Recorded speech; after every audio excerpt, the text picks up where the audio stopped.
हनुमान जी बाल ब्रह्मचारी थे, फिर भी उनका एक पुत्र था। ये बात 99% लोग जानते ही नहीं, लेकिन ये बिल्कुल सत्य है। वाल्मीकि रामायण में हनुमान जी के पुत्र के जन्म की कथा विस्तार से बताई गई है।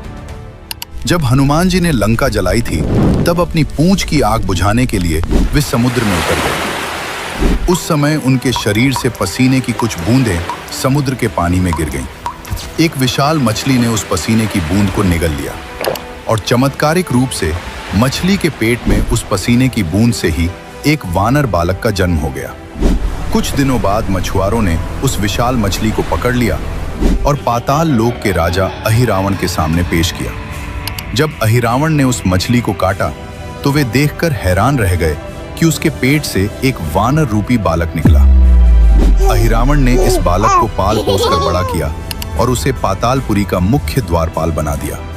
इस बालक का नाम पड़ा मकरध्वज।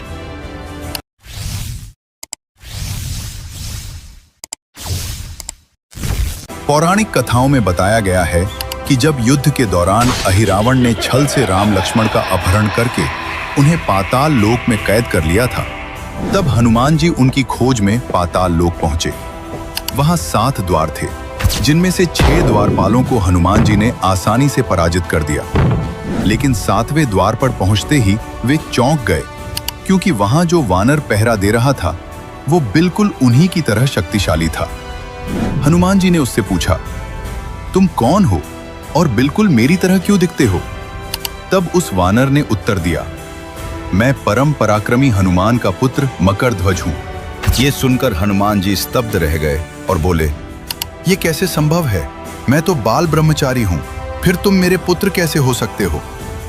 तब मकरध्वज ने विनम्रता से अपने जन्म की पूरी कथा हनुमान जी को सुनाई। हनुमान जी ने ध्यान लगाकर देखा और अंत में स्वीकार किया कि वो सच में उनका ही पुत्र है। तो दोस्तों, ये थी मकरध्वज के जन्म की अद्भुत और रहस्यमय कथा।